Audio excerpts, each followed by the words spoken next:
할매, 지금 당장 도망쳐. 설날 아침이었습니다. 마을회관에서 떡국을 먹고 있었어요. 그때 옆집 만성 영감이 허겁지겁 뛰어들어왔습니다. 제 귀에 대고 속삭였어요. 그 말을 듣는 순간 손에 들고 있던 숟가락을 떨어뜨렸습니다. 머릿속이 하얘졌어요. 만성 영감이 제 손목을 잡아 끌었어요. 마을회관 뒷문으로 뛰쳐나갔습니다. 설날 아침, 대체 무슨 일이 벌어진 걸까요? 사연 시작 전 구독과 좋아요를 눌러주시면 그곳에 축복이 가득하시기를 바라겠습니다. 안녕하세요. 저는 신말순이라고 합니다. 올해로 76이 됐어요. 평생을 과수원 일구며 살아왔는데 하루아침에 제 존재가 지워지는 기분을 느낄 줄은 몰랐습니다. 가장 가까운 사람에게 배신당하고 미치광이 취급받고 죽을 뻔한 이야기. 제 기막힌 사연을 한번 들어봐 주시겠어요? 그날 새벽 저는 죽은 남편 꿈을 꾸었습니다. 영감이 우리 과수원 한가운데 서서 흙을 미친 듯이 파내고 있었어요. 삽질을 할 때마다 검은 흙이 사방으로 튀었습니다. 분명 한겨울인데 여름 적삼만 걸친 채였어요. 땀에 젖은 등짝이 달빛에 번들거렸습니다. 저는 이상하다 싶어서 영감에게 다가가려고 했어요. 그런데 발이 땅에 붙은 것처럼 한 발짝도 떼어지지 않았습니다. 안간힘을 쓰는데 영감이 갑자기 삽질을 멈추더니 벌떡 일어나 저를 노려보았어요. 평소에 저한테 한 번도 그런 눈을 한 적이 없는 양반이었거든요. 그 눈빛이 어찌나 섬뜩하던지 등골이 오싹해졌습니다. 말순아, 도둑 들었다? 그 고함에 눈을 번쩍 떴습니다. 심장이 목구멍까지 뛰어오르는 것 같았어요. 가슴팍을 움켜쥐고 거친 숨을 몰아쉬었습니다. 등에 식은 땀이 흥건했고 잠옷이 축축하게 몸에 달라붙어 있었어요. 창문 틈으로 스며드는 새벽 공기가 뼛속까지 서늘하게 파고들었습니다. 저는 한참 동안 어둠 속에서 천장만 바라보며 떨리는 숨을 가다듬었어요. 76해를 살면서 이렇게 불길한 꿈은 처음이었습니다. 영감이 저 세상 간 지 5년이 넘었는데 왜 하필 설날 아침에 이런 꿈을 꾼 걸까요? 도둑이 들었다니 그게 무슨 뜻일까요? 가슴 한쪽이 싸하게 내려앉는 느낌을 떨칠 수가 없었어요. 억지로 몸을 일으켜 부엌으로 갔습니다. 목이 바짝 타서 물이라도 한 잔 마셔야 할 것 같았어요. 그런데 냉장고 문을 열고 저는 그 자리에서 얼어붙고 말았습니다. 김치통이 보이지 않았어요. 분명 어제 저녁에 배추김치를 꺼내 먹었거든요. 시원하게 익은 김치를 밥 위에 얹어서 먹었던 기억이 또렷했습니다.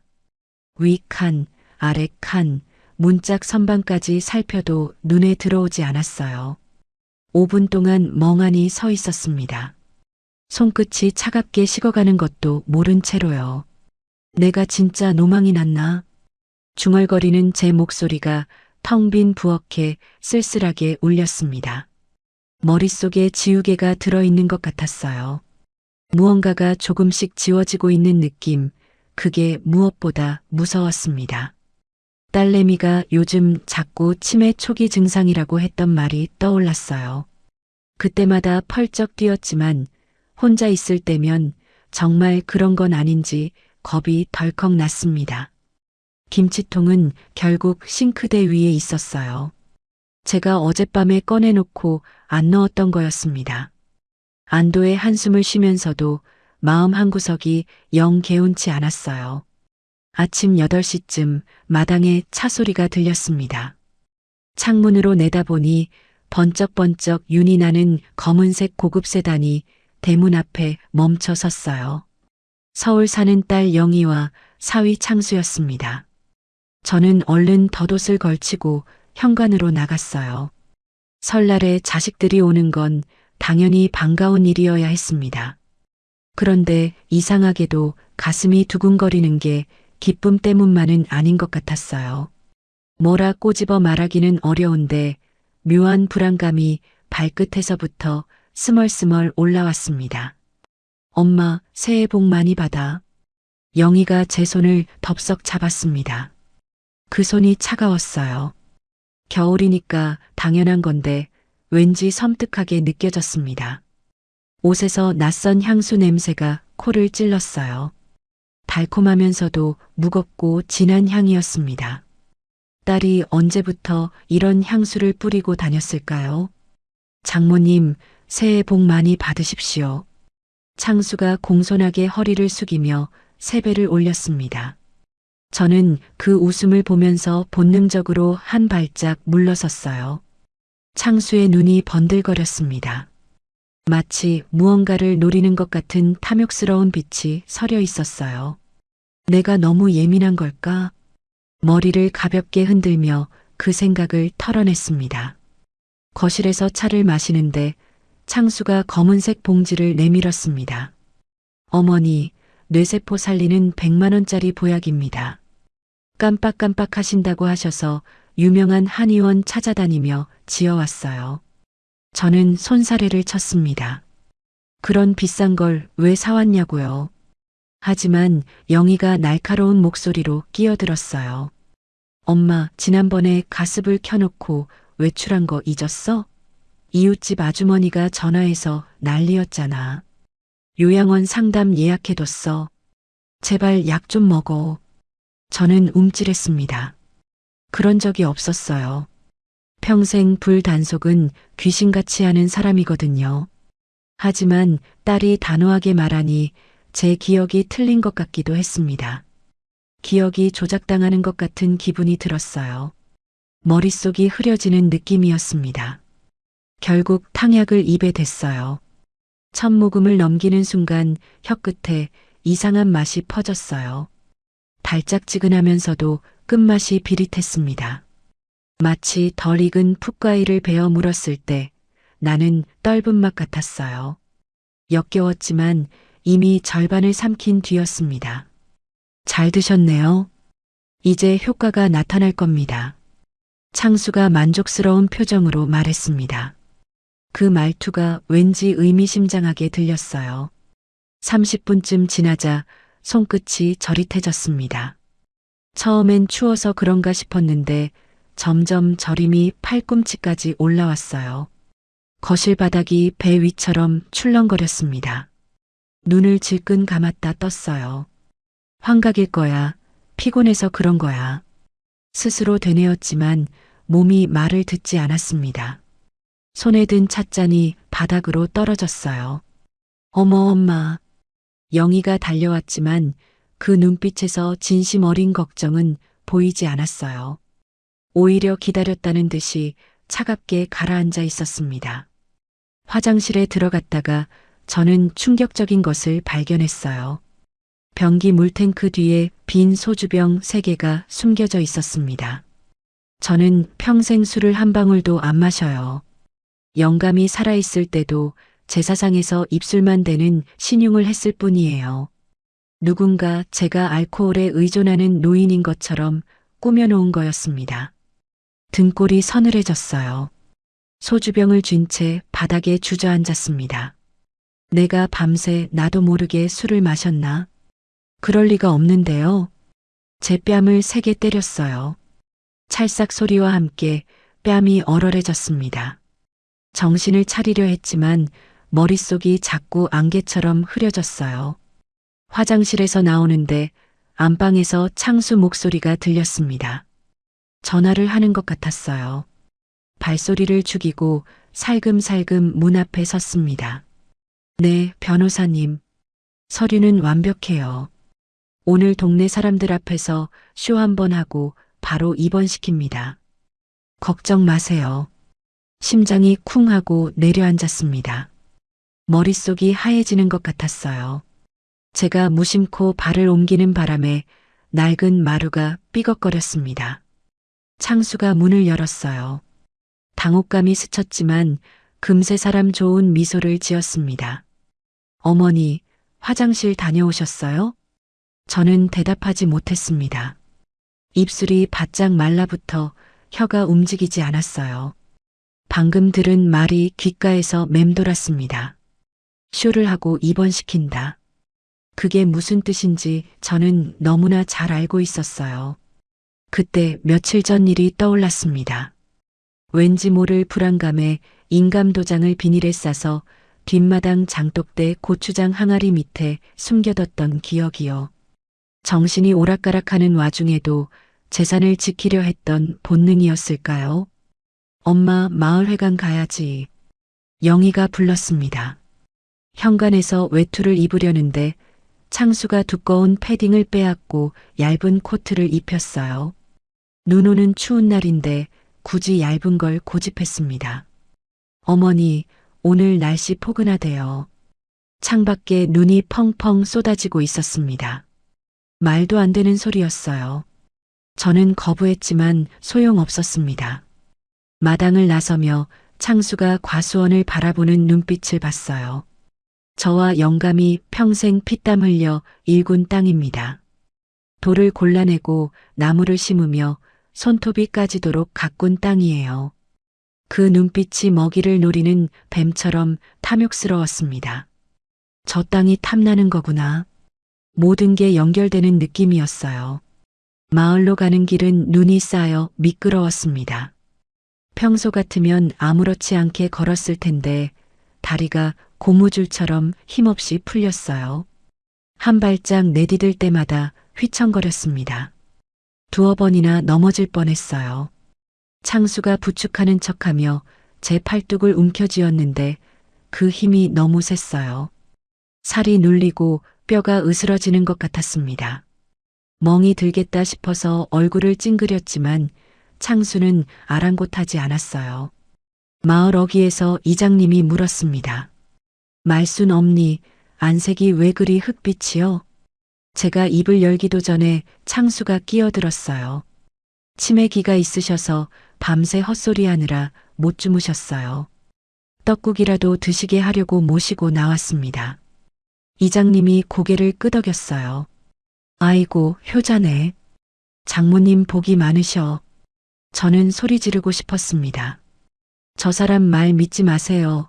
저는 치매가 아니에요. 제발요. 하지만 혀가 굳어서 소리가 나오지 않았어요. 답답함에 눈물이 핑 돌았습니다.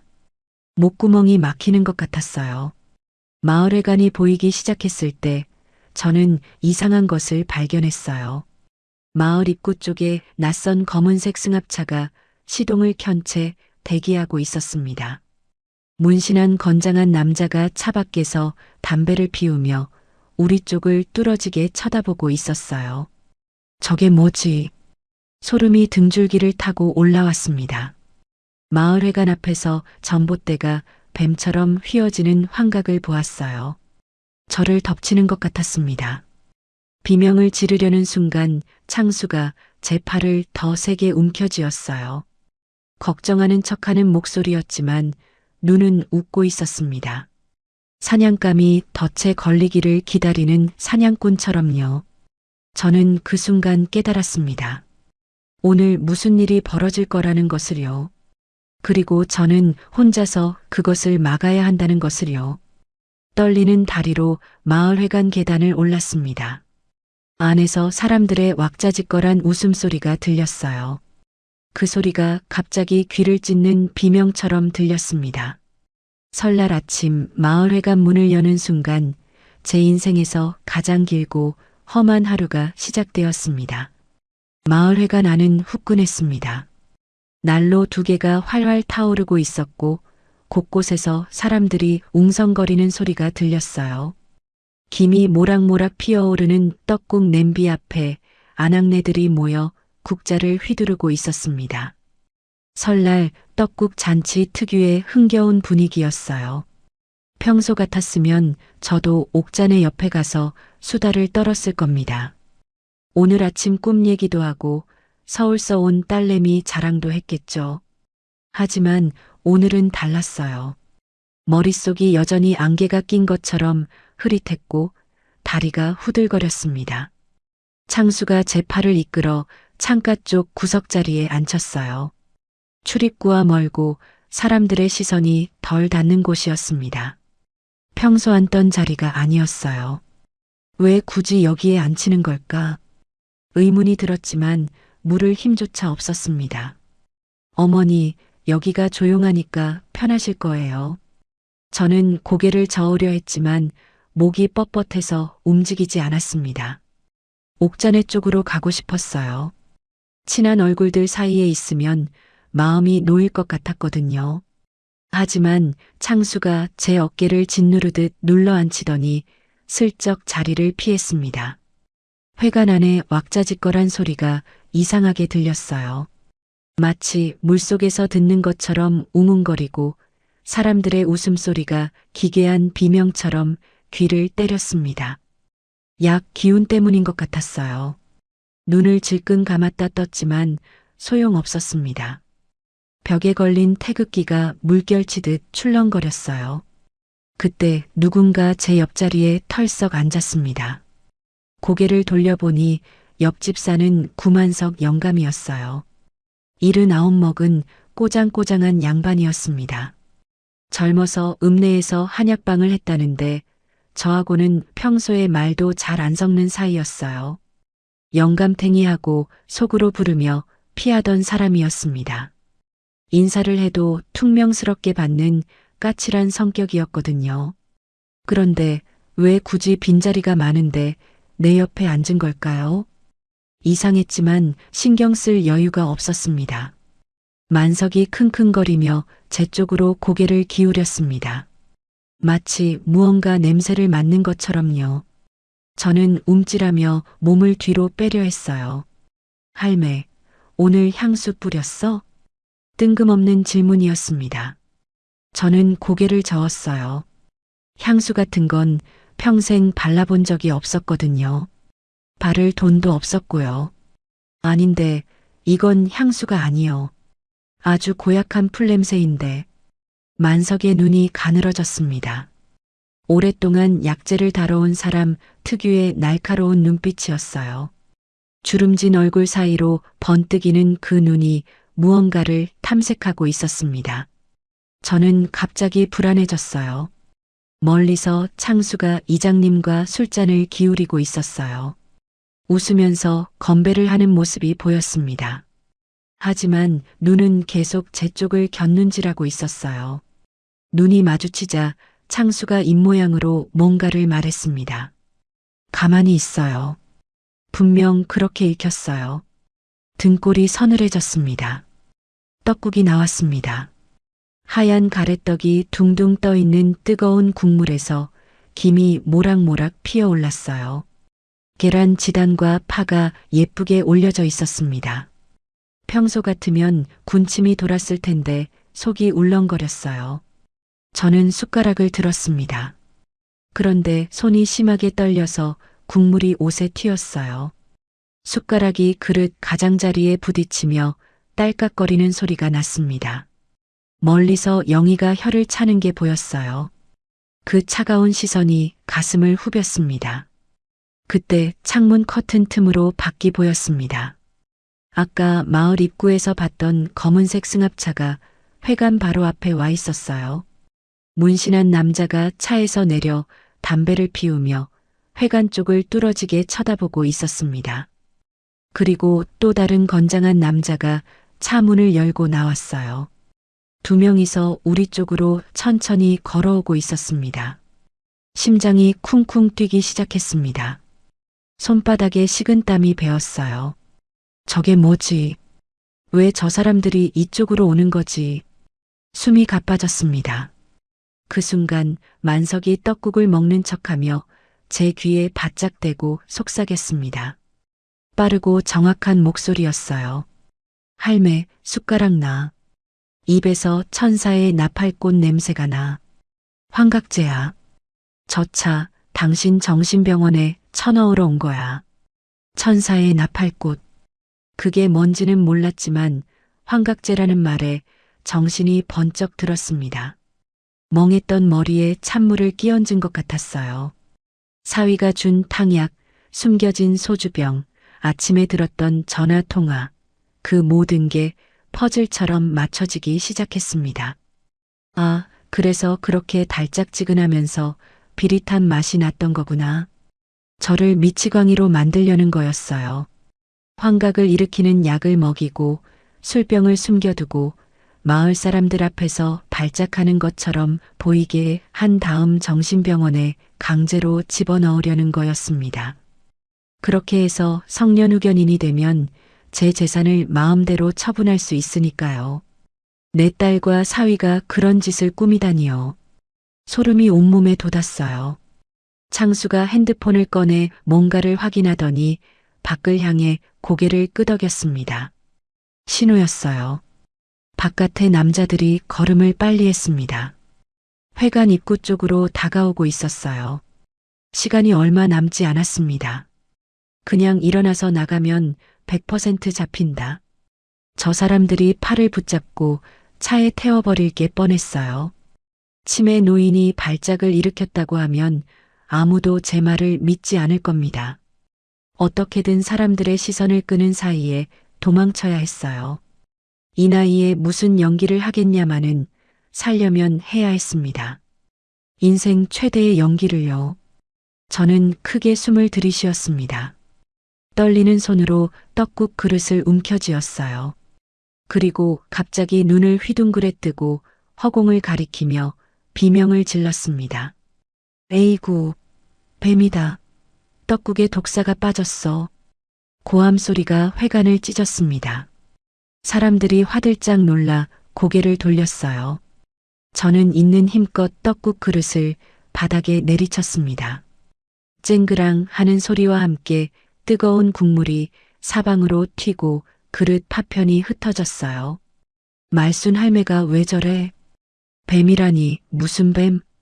아수라장이 벌어졌습니다. 아낙네들이 비명을 지르고 남정네들이 자리에서 벌떡 일어났어요. 누군가 뱀 잡을 막대기를 찾는다고 소리쳤습니다. 모두의 시선이 바닥에 쏟아진 떡국과 저에게 쏠렸어요. 바로 이 틈이었습니다. 창수가 당황한 얼굴로 자리에서 벌떡 일어나 제 쪽으로 달려왔어요. 영희도 뒤따라왔습니다. 바로 그 순간 저는 뒷문 쪽으로 몸을 날렸어요. 주방 옆에 있는 쪽문이었어요. 어릴 때부터 이 마을회관을 드나들었으니 구조를 훤히 알고 있었습니다. 그게 저를 살렸어요. 문을 밀치고 밖으로 뛰쳐나갔어요. 차가운 공기가 얼굴을 세차게 때렸습니다. 신발을 제대로 신을 새도 없었어요. 고무신 한 짝이 벗겨졌지만 돌아볼 겨를이 없었습니다. 맨발로 눈밭을 달렸어요. 발바닥이 찢어지는 듯한 냉기가 뼛속까지 파고들었습니다. 눈 속에 박힌 돌멩이가 발바닥을 찔렀지만 아픔을 느낄 겨를도 없었어요. 하지만 멈출 수 없었습니다. 살아야 하니까요. 뒤에서 창수의 고함 소리가 들렸습니다. 장모님, 거기 서세요. 어머니가 지금 발작을 일으키셨어요. 잡아요. 그 소리가 사냥개가 짖는 것처럼 들렸습니다. 저를 쫓는 소리였어요. 여러 사람의 발자국 소리가 뒤따라오는 게 느껴졌습니다. 심장이 터질 것 같았어요. 도로로 가면 차에 잡힌다. 저는 본능적으로 방향을 틀었습니다. 뒷산 대나무 숲이었어요. 어릴 때 숨바꼭질하던 곳이었습니다. 그 시절 기억을 더듬어 언덕을 올랐어요. 눈 쌓인 산길은 미끄러웠습니다. 여러 번 손으로 땅을 짚으며 기어 올라야 했어요. 다리가 후들거렸습니다. 약 기운 때문에 시야가 자꾸 흔들렸어요. 나무가 2개로 보였다가 3개로 보였습니다. 두세 번 비틀거렸고 한 번은 눈 쌓인 바닥에 무릎을 꿇었어요. 손바닥에 얼음장 같은 냉기가 전해졌습니다. 그래도 다시 일어났어요. 멈추면 끝이니까요. 뒤에서 발자국 소리가 점점 가까워지는 것 같았습니다. 대나무 숲에 들어서자 바람 소리가 으스스하게 울렸습니다. 빽빽한 대나무 사이로 몸을 숨겼어요. 차가운 대나무 줄기가 등에 닿았습니다. 싸늘한 감촉이 정신을 번쩍 들게 했어요. 숨을 죽이고 귀를 기울였어요. 거친 숨소리가 너무 커서 들킬 것 같았습니다. 손으로 입을 틀어막았어요. 멀리서 사람들의 고함 소리가 들렸습니다. 저를 찾는 소리였어요. 어머님, 어디 계세요? 창수의 목소리였습니다. 달콤하게 포장된 그 목소리가 이제는 악마의 속삭임처럼 들렸어요. 저는 입을 틀어막고 소리 죽여 울었습니다. 어깨가 들썩거렸지만 소리는 낼 수 없었어요. 76해를 살면서 이렇게 무서운 적은 처음이었습니다. 내 핏줄이 내가 뼈가루 되도록 키운 자식이 나를 잡으러 오고 있다니요. 젖먹이 때 밤새 안고 걸어다니며 재웠던 딸이에요. 학교 보내려고 새벽마다 콩나물 장사를 했던 딸이에요. 그 딸이 지금 엄마를 정신병원에 쳐넣으려 하고 있었습니다. 눈물이 볼을 타고 흘러내렸지만 닦을 겨를도 없었어요. 추위가 온몸을 파고들었어요. 얇은 코트 한 장으로는 한겨울 산속 추위를 버틸 수 없었습니다. 손끝이 곱아지고 발가락 감각이 사라지기 시작했어요. 이를 악물었습니다. 여기서 얼어 죽을 수는 없었어요. 아직 할 일이 남았으니까요. 저는 떨리는 손으로 무릎을 끌어안았습니다. 살아야 했어요. 어떻게든 살아서 저놈들의 죄를 밝혀야 했습니다. 내 땅을, 내 인생을 지켜야 했어요. 대나무 잎 사이로 내려다 보이는 마을 풍경이 흐릿하게 번졌습니다. 환각 때문인지 눈물 때문인지 알 수 없었어요. 약 기운이 아직 덜 풀린 것 같았습니다. 그때 누군가 제 어깨를 덥석 잡았습니다. 비명이 목구멍까지 올라왔어요. 잡혔다, 끝났다. 온몸에 힘이 쭉 빠졌습니다. 눈앞이 캄캄해졌어요. 비명을 지르려는 순간 거친 손이 제 입을 틀어막았습니다. 나야 나. 소리 지르면 잡혀. 낮고 급한 목소리였어요. 고개를 돌려보니 구만석 영감이었습니다. 아까 마을회관에서 환각제 냄새를 알려준 바로 그 사람이었어요. 어둠 속에서도 그 꼬장꼬장한 얼굴이 보였습니다. 저는 그제야 숨을 내쉬었어요.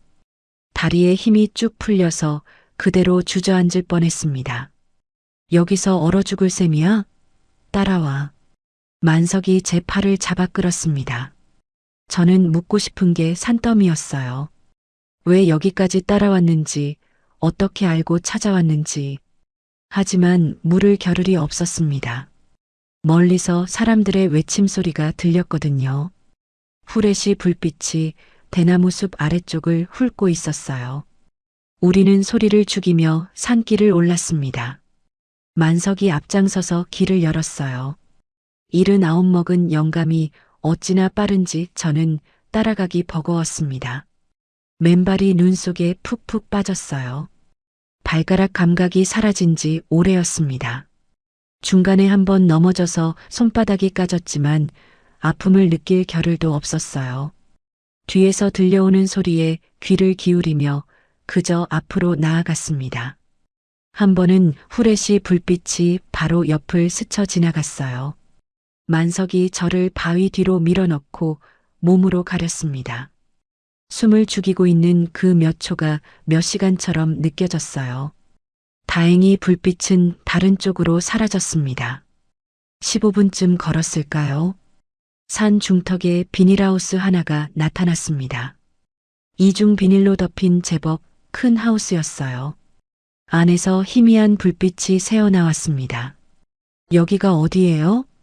왕 언니네 특용작물 하우스야. 여기는 아무도 안 와. 왕 언니. 그 이름을 듣는 순간 기억이 떠올랐어요. 마을에서 보험왕으로 유명했던 김옥분 언니였습니다. 젊어서 보험 영업으로 큰 돈을 벌었다가 은퇴하고 귀농한 사람이었어요. 저보다 2살 위인 78 먹은 언니였습니다. 비닐하우스 문을 열자 훈훈한 공기가 얼굴을 감쌌어요. 연탄 난로가 타오르고 있었고 선반마다 화분들이 빼곡히 놓여 있었습니다. 약초 같은 것들이었어요. 공기 중에 은은한 풀 냄새가 떠돌았습니다. 안쪽에서 누군가 벌떡 일어났어요. 아니, 설날에 이게 무슨 꼴이요? 왕 언니였습니다. 퍼머 머리에 두꺼운 조끼를 걸친 채 저를 보더니 기겁을 했어요. 제 몰골이 얼마나 처참했는지 짐작이 갔습니다. 흑투성이의 맨발이고 얼굴은 눈물 자국으로 범벅이었을 테니까요. 발에서는 피가 나고 있었어요. 눈 속에 박힌 돌에 베인 것 같았습니다. 언니, 일단 이것 좀 덮어. 왕 언니가 얼른 담요를 가져와 제 어깨에 둘러줬습니다. 그리고 따뜻한 보리차를 한 잔 건넸어요. 손이 너무 떨려서 잔을 제대로 잡을 수가 없었습니다. 왕 언니가 제 손을 감싸 쥐고 잔을 입에 대줬어요. 따뜻한 물이 목구멍을 타고 내려가자 그제야 몸에 온기가 돌았습니다. 만석이 제 앞에 쪼그려 앉았어요. 그리고 제 눈을 까디집어 보더니 맥을 짚었습니다.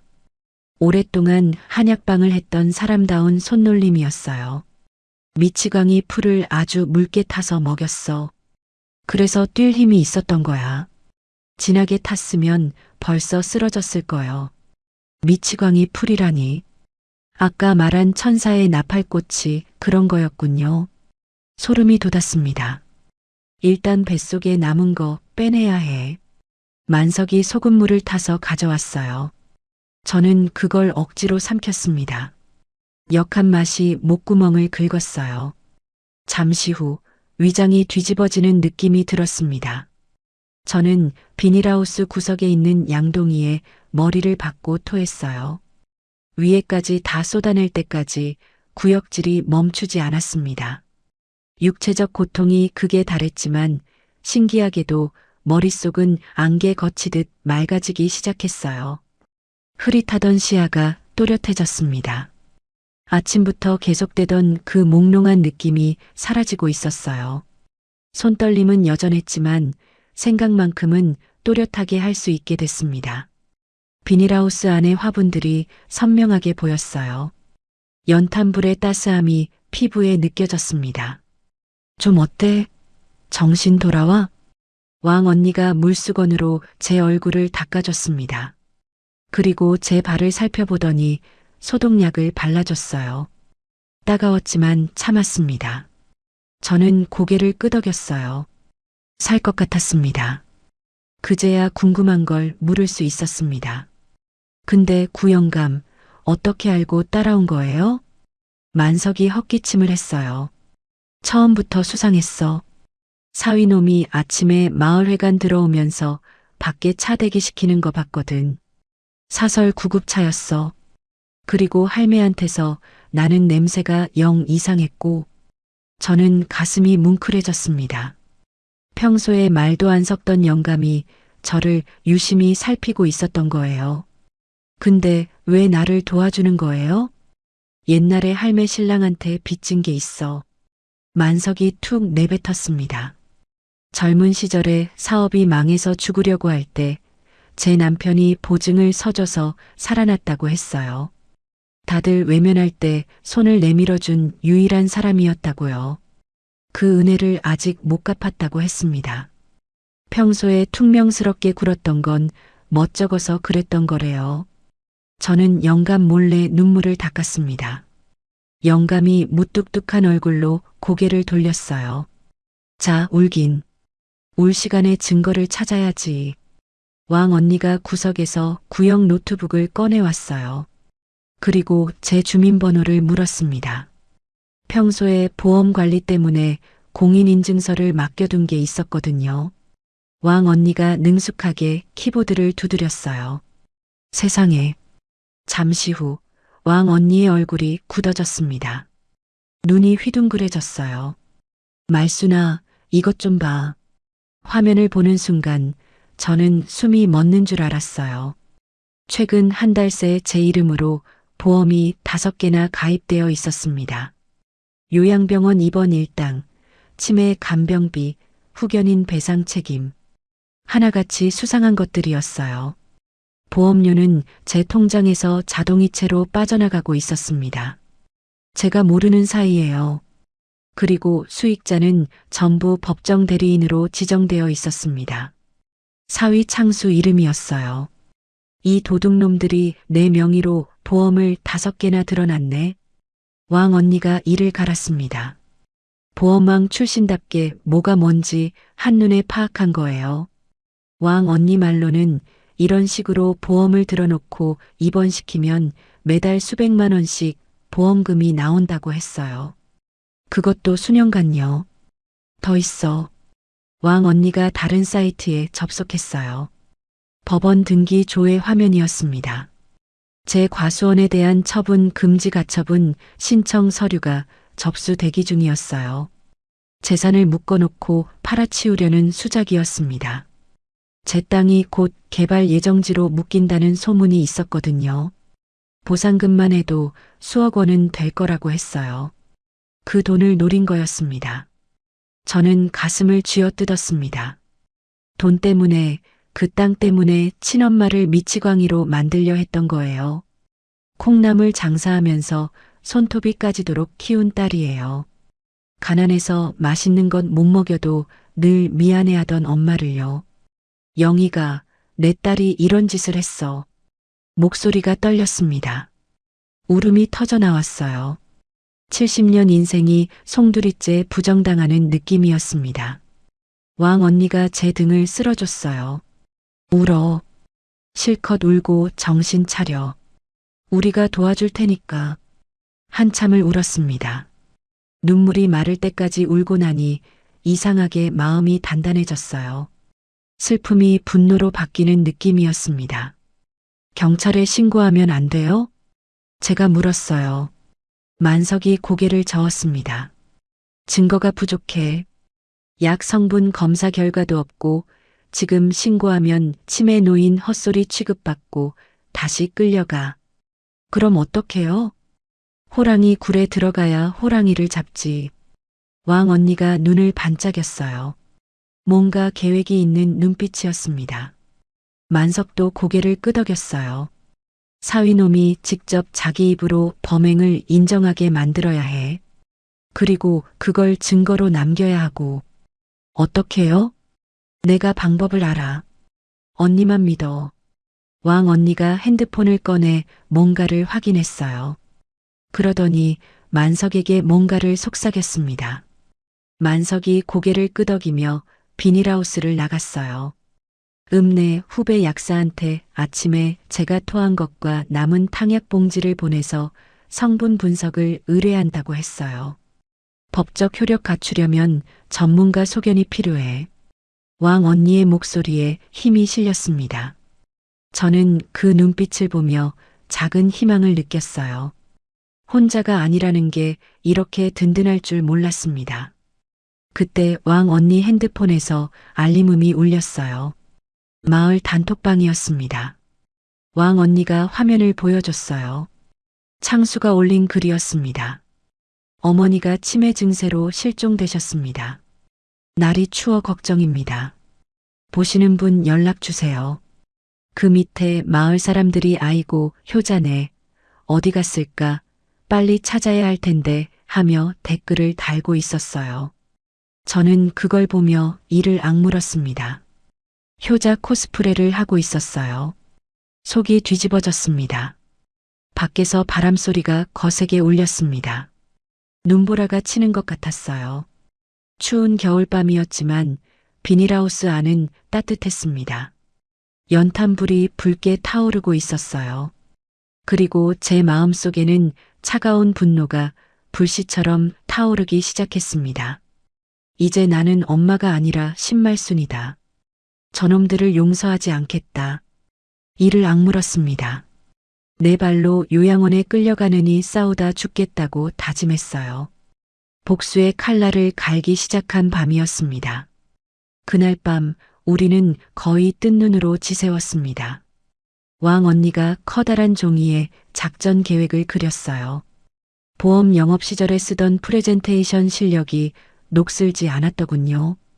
종이 가운데 창수 이름을 적고 거기서 뻗어나가는 선들을 그렸습니다. 보험 사기, 환각제 투약, 강제 입원, 재산 탈취.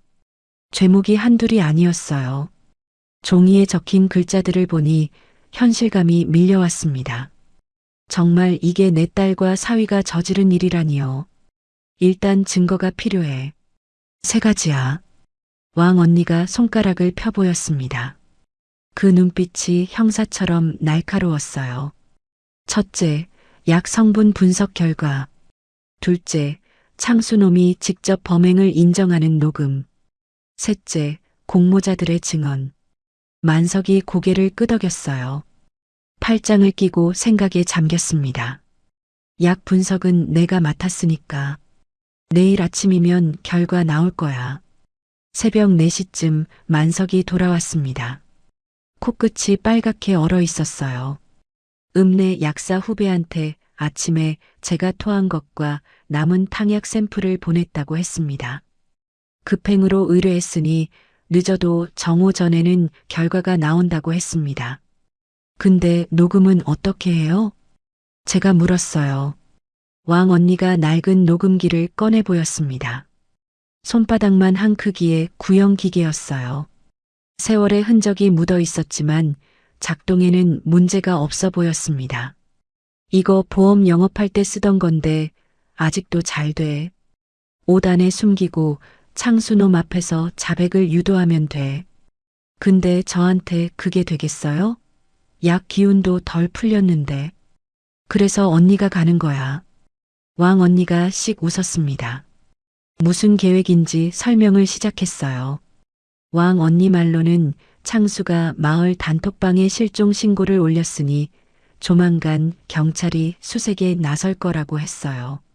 그 전에 창수를 따로 만나서 협상하는 척해야 한다고요. 제가 숨어 있는 곳을 안다고 접근한 뒤 적당히 구슬려서 범행 동기와 계획을 털어놓게 만드는 거였습니다. 언니가 보험 영업할 때 별별 사람 다 만나봤잖아. 사기꾼, 협잡꾼, 도둑놈.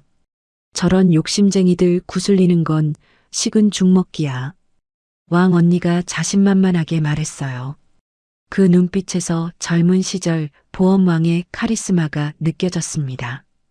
근데 창수놈이 그렇게 쉽게 입을 열겠어요? 욕심쟁이는 욕심으로 낚는 거야. 왕 언니가 눈을 가늘게 떴어요. 내가 슬쩍 말을 흘리는 거지.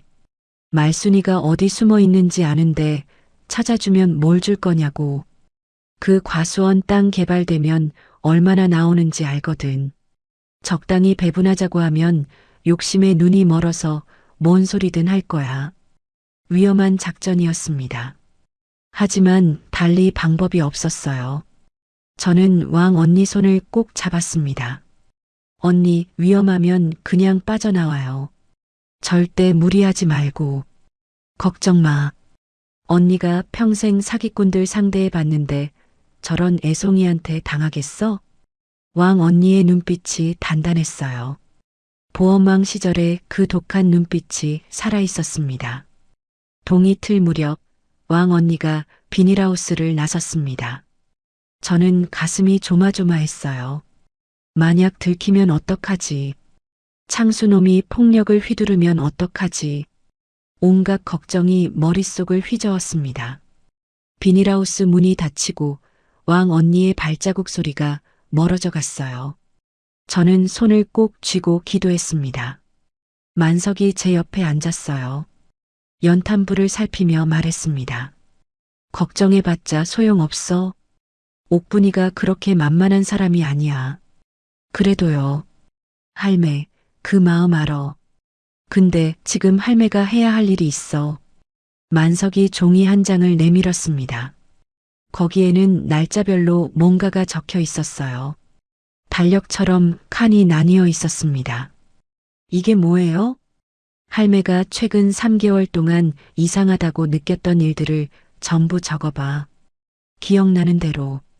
날짜랑 상황을 최대한 자세하게. 저는 펜을 들었습니다. 그리고 천천히 기억을 더듬기 시작했어요. 약 기운이 빠지니까 머리가 맑아져서 생각보다 많은 것들이 떠올랐습니다. 처음 이상한 일은 3달 전쯤이었습니다. 서울서 영희가 갑자기 내려왔어요. 명절도 아닌데 뜬금없이요. 그때 서류 몇 장에 도장을 찍어달라고 했었습니다. 뭐냐고 물으니까 세금 관련 거라고 했어요. 저는 아무 의심 없이 찍어줬습니다. 딸이 하자는 건데 뭘 의심하겠어요. 그 다음은 2달 전이었어요. 창수가 갑자기 건강검진을 시켜준다며 병원에 데려갔습니다. 치매 검사를 한다고 했어요. 저는 멀쩡한데 뭔 검사냐고 했지만 효도하는 거라고 우겼습니다. 검사 결과는 정상이었는데도 창수는 뭔가 찜찜하다는 표정을 지었어요. 지금 생각하면 정상이 나와서 실망했던 거겠죠. 1달 전에는 더 이상한 일이 있었습니다. 새벽에 물 마시러 나왔다가 부엌에서 영희를 봤어요. 뭔가를 찬장 깊숙이 넣고 있었습니다. 뭐냐고 물으니까 건강식품이라고 했어요. 그때 영희 얼굴이 살짝 굳었던 게 기억납니다. 그때부터 아침마다 영희가 탕약 같은 걸 끓여서 먹였어요. 엄마 몸에 좋다면서요. 저는 딸이 해주는 거니까 감사하게 받아 먹었습니다. 그런데 그때부터 저는 자꾸 깜빡하기 시작했어요. 물건 둔 곳을 잊어버리고 가습을 끄는 걸 깜빡하고요. 적다 보니 소름이 돋았습니다. 퍼즐 조각들이 맞춰지는 느낌이었어요. 저를 치매 환자로 만들기 위한 치밀한 계획이었습니다. 3달 전부터 착착 준비해 온 거예요. 서류에 도장 찍게 한 건 아마 위임장이나 후견인 관련 서류였을 겁니다. 치매 검사를 한 건 진단서를 미리 받아두려던 거였고요.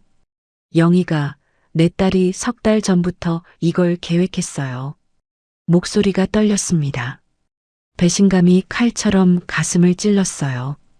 어떻게 엄마한테 이럴 수 있지. 10달 뱃속에 품고 전 물려 키우고 배고파도 딸 먼저 먹였는데 그 딸이 나를 이렇게 만들었어요.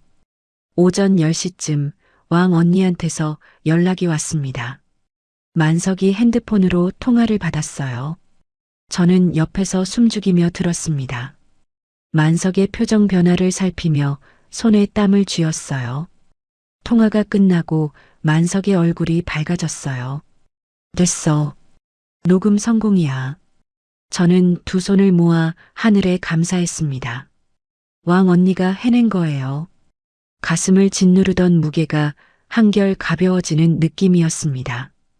1시간 후 왕 언니가 비닐하우스로 돌아왔습니다. 머리에 눈이 수북이 쌓여 있었어요. 하지만 얼굴에 승리의 미소가 번져 있었습니다. 녹음기를 흔들어 보였어요. 다 들어있어. 창수놈이 제 입으로 다 풀었어. 왕 언니가 의기양양하게 말했어요. 저는 왕 언니를 꼭 껴안았습니다. 고마워서 눈물이 났어요. 왕 언니가 녹음기를 재생했습니다. 지직거리는 소리 사이로 창수의 목소리가 흘러나왔어요. 저는 숨을 죽이고 들었습니다. 장모님 땅이 도로 개발에 포함되면 보상금만 15억은 나옵니다. 거기다 보험금까지. 일단 입원시키면 후견인으로서 다 처분할 수 있어요. 아줌니가 위치 알려주면 5천만 원 드릴게요. 제 손이 부들부들 떨렸습니다. 15억이요. 그 돈 때문에 친엄마를 미치광이로 만들려 한 거예요. 5천만 원이면 제보비로 주겠다고요. 제 인생이 5천만 원짜리란 말이에요. 분노가 치밀어 올랐습니다. 이가 갈렸어요. 더 있어. 왕 언니가 녹음기를 계속 재생했어요. 약은 인터넷에서 구했어요. 천사의 나팔꽃 추출물인데 소량이면 환각만 일으키고 증거가 안 남아요. 3개월 동안 조금씩 먹였더니 확실히 기억력이 떨어지더라고요. 저는 눈물이 쏟아졌습니다. 3개월이요. 3달 동안 제 딸이 제 밥에 독을 탔어요. 매일 효도한다며 끓여준 그 탕약이 전부 독이었습니다. 엄마 건강 챙긴다며 웃던 그 얼굴 뒤에 이런 흉계가 숨어 있었던 거예요. 가슴이 찢어지는 것 같았습니다. 왕 언니가 제 등을 쓸어줬어요. 울어도 돼. 근데 너무 오래 울지는 마. 아직 할 일이 남았으니까. 저는 눈물을 훔쳤습니다. 맞아요. 지금은 울 때가 아니었어요. 복수해야 할 때였습니다. 이 정도면 증거로 충분해. 경찰에 가도 돼. 만석이 말했어요. 하지만 왕 언니가 고개를 저었습니다. 표정이 심각해졌어요. 아직이야. 마지막 한 가지가 더 필요해. 뭔데요? 공모자 증언. 저 검은 승합차 운전한 놈들 말이야. 걔들이 뭘 알고 있는지 확인해야 해. 왕 언니 말이 맞았습니다. 창수 혼자 이런 짓을 꾸몄을 리 없었어요. 분명 뒤에 누군가 더 있을 거였습니다. 사설 구급차를 대기시키고 서류를 만들고 요양병원까지 연결하려면 혼자 힘으로는 불가능하니까요. 저놈들이 어디서 왔는지, 누가 불렀는지, 돈은 얼마 받기로 했는지, 그걸 알아내야 해. 만석이 말했어요. 정오가 되자 만석에게도 연락이 왔어요. 약 성분 분석 결과였습니다. 만석이 결과지를 받아들고 눈을 가늘게 떴어요. 스코폴라민 성분 검출. 환각과 기억 상실을 유발하는 약물이야. 이거 불법이거든. 의사 처방 없이는 구할 수도 없는 건데. 그럼 창수놈이 어디서 구한 거예요? 그것도 알아내야지. 약 출처까지 밝히면 완벽한 증거가 돼. 증거가 하나 더 확보됐습니다. 저는 주먹을 불끈 쥐었어요. 점점 올가미가 좁혀지고 있었습니다. 이제 어떡해요? 일단 오늘 밤에 정찰을 나가자. 저 승합차 놈들이 어디 있는지 확인해야 해. 만석이 창밖을 내다봤어요. 눈은 그쳤지만 하늘이 흐렸습니다. 해지면 움직이자. 어두워야 안 들켜. 만석이 단호하게 말했어요. 우리 셋은 고개를 끄덕였습니다. 실버 탐정단의 두 번째 작전이 시작되려 하고 있었어요. 복수의 칼날이 조금씩 날카로워지고 있었습니다. 저는 창밖을 바라보며 다짐했어요. 반드시 저놈들을 법의 심판대에 세우겠다고요. 두고 보자, 박창수. 이 악독한 놈. 해가 뉘엿뉘엿 산 너머로 넘어갔습니다. 우리는 비닐하우스에서 검은 옷으로 갈아입었어요. 왕 언니가 미리 준비해 둔 것들이었습니다. 검정 패딩에 검정 바지, 검정 모자까지. 어둠 속에 녹아들기 위한 복장이었어요. 저는 거울에 비친 제 모습을 봤습니다. 꼭 첩보 영화에 나오는 사람 같았어요. 76 먹은 할매가 이런 짓을 하고 있다니 웃음이 나오려다 말았습니다. 만석이 손전등 대신 핸드폰 불빛을 쓰자고 했어요. 손전등은 너무 눈에 띄니까요. 왕 언니가 녹음기를 다시 점검했습니다. 배터리가 충분한지, 작동은 잘 되는지 꼼꼼히 살폈어요. 자, 작전 설명한다. 만석이 종이를 펼쳤어요. 마을 지도였습니다. 연필로 빼곡히 표시가 되어 있었어요. 손가락으로 한 지점을 가리켰습니다. 저 승합차가 마을 입구에서 사라진 뒤로 여기저기 수소문해 봤어. 읍내 여관에 묵고 있더라고. 왕 언니가 고개를 끄덕였습니다. 그 여관이면 내가 알아. 주인이 내 고등학교 동창이야. 거기 가서 놈들이 뭘 하는지, 누구랑 연락하는지 확인해야 해. 저는 긴장됐습니다. 76 먹은 늙은이가 정찰이라니요. 하지만 가만히 앉아서 당할 수는 없었어요. 이를 악물었습니다. 저녁 7시 우리는 비닐하우스를 나섰습니다. 눈이 그친 뒤라 길이 얼어붙어 미끄러웠어요. 달빛이 눈밭에 반사되어 생각보다 밝았습니다. 만석이 앞장서고 왕 언니가 제 팔을 잡아줬어요. 산길을 돌아 읍내로 향했습니다. 큰 길로 가면 눈에 띌 수 있으니까요. 가끔 차 소리가 들릴 때마다 나무 뒤에 숨었어요. 심장이 쿵쾅거렸습니다. 40분쯤 걸어서 읍내에 도착했습니다. 작은 시골 읍내였지만 설날 연휴라 그런지 거리에 사람들이 제법 있었어요. 음식점에서 새어나오는 불빛과 웃음소리가 정겹게 느껴졌습니다. 평범한 일상이 얼마나 소중한 건지 새삼 깨달았어요. 우리는 사람들 눈을 피해 골목길로 다녔습니다. 왕 언니가 길 안내를 했어요. 이 동네를 손바닥처럼 알고 있었습니다. 여관은 읍내 외곽에 있었습니다. 2층짜리 낡은 건물이었어요. 간판 글씨가 반쯤 벗겨져 있었고 외벽 페인트도 군데군데 떨어져 있었습니다. 창문에서 희미한 불빛이 새어나왔어요. 우리는 맞은편 폐가 담벼락 뒤에 숨었습니다. 허물어진 담 틈으로 여관 주차장이 한눈에 보이는 위치였어요. 그리고 그곳에 검은 승합차가 있었습니다. 마을회관 앞에서 봤던 바로 그 차였어요. 번호판까지 똑같았습니다. 찾았다. 심장이 쿵쿵 뛰기 시작했어요. 저거야. 저 차 맞아. 저는 속삭였어요. 손이 떨렸습니다. 만석이 고개를 끄덕였어요. 일단 기다려. 놈들이 나올 때까지. 우리는 웅크린 채 기다렸습니다. 추위가 뼛속까지 스며들었어요. 발가락이 곱아지는 것 같았습니다. 손도 시려서 호호 불어가며 녹였어요. 왕 언니가 주머니에서 핫팩을 꺼내 저한테 건넸습니다. 미리 챙겨온 거였어요. 고마웠습니다. 하지만 꾹 참았어요. 복수를 위해서라면 이 정도 추위쯤이야.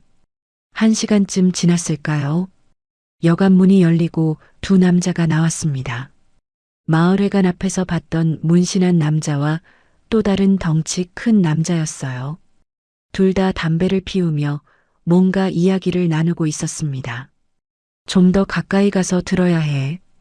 왕 언니가 속삭였어요. 저는 고개를 저었습니다. 위험했어요. 들키면 어떡해요. 하지만 왕 언니는 이미 움직이고 있었습니다. 담벼락을 따라 살금살금 이동했어요. 고양이처럼 소리 없이 움직이는 게 대단했습니다. 저와 만석도 뒤를 따랐어요. 심장이 목구멍까지 치밀어 올랐습니다. 여관 주차장 옆에 쓰레기통이 있었어요. 녹슨 철제 쓰레기통에서 음식물 썩는 냄새가 났습니다. 우리는 그 뒤에 숨었어요. 코를 틀어막고 참았습니다. 남자들의 목소리가 들렸어요. 바람이 불어오는 방향이라 다행히 또렷하게 들렸습니다. 아직도 못 찾았어? 늙은이 하나 못 잡아서 이게 뭐야? 산으로 도망쳤대요. 경찰이 수색 중인데 아직 소식 없고 사장님이 화나셨어. 빨리 처리 안 하면 우리 돈 못 받는다고. 사장님이라고요. 저는 귀를 쫑긋 세웠습니다. 창수 뒤에 또 다른 사람이 있는 거예요. 근데 형, 그 사위놈 말이야. 뭔가 이상해. 자기 장모 잡아달라고 하면서 우는 척 하는데 눈에 눈물이 하나도 없더라고. 당연하지. 돈 때문에 하는 짓인데 뭔 정이 있겠어. 우리도 돈 받으면 끝이야. 근데 그 마누라는 어떻게 된 거야? 친엄마잖아. 마누라가 더 독하대. 이혼 직전이라 위자료 뜯어내려고 사장님한테 협조하는 거래. 제 심장이 멈추는 것 같았습니다. 영희가요. 제 딸이 이혼 위자료 때문에 이러고 있었어요. 배신감이 2배로 밀려왔습니다. 근데 그 땅이 진짜 15억이나 해? 개발 들어가면 그 이상이래. 사장님이 직접 알아봤대잖아. 저는 주먹을 불끈 쥐었습니다. 역시 돈이었어요. 제 인생이 그놈들한테는 그냥 돈덩어리였던 거예요. 그때 문신한 남자의 핸드폰이 울렸습니다. 네, 박 사장님. 아, 네. 아직 못 찾았습니다. 네. 내일 다시 수색하라고요? 알겠습니다. 박 사장. 저는 그 이름을 머릿속에 새겼어요. 창수 뒤에 있는 사람. 이 모든 것의 배후. 아니, 창수 자체가 배우일 수도 있었습니다. 야, 사장님이 내일 직접 온대. 여기서 만나자고. 진짜요? 그 바쁜 사람이 돈이 걸린 일이니까. 그 땅 개발 정보를 사장님이 먼저 알아낸 거잖아. 자기 몫을 챙기려면 빨리 처리해야지. 저는 숨을 죽였습니다. 내일 그 박 사장이라는 사람이 온다고요. 그 사람까지 잡으면 조직 전체를 무너뜨릴 수 있어요. 남자들이 담배를 끄고 안으로 들어갔습니다. 여관 문이 닫히는 소리가 들렸어요. 우리는 조용히 그 자리를 빠져나왔습니다. 숨을 죽이며 담벼락을 따라 이동했어요. 골목길을 돌아 안전한 곳까지 이동한 뒤에야 숨을 내쉬었습니다. 가슴을 쓸어내렸어요. 들었지? 내일 그놈들 두목이 온대. 만석이 말했어요. 왕 언니가 고개를 끄덕였습니다. 박 사장이라. 어디서 많이 들어본 이름인데. 왕 언니가 고개를 갸웃거렸어요. 뭔가 떠오르는 게 있는 눈치였습니다. 이마에 주름이 잡혔어요. 잠깐 설마. 왕 언니의 얼굴이 굳어졌어요. 박 사장이 혹시 박창수 사장 아니야? 저는 멈칫했습니다. 창수요. 제 사위 박창수요. 사위가 사장이에요? 몰랐어?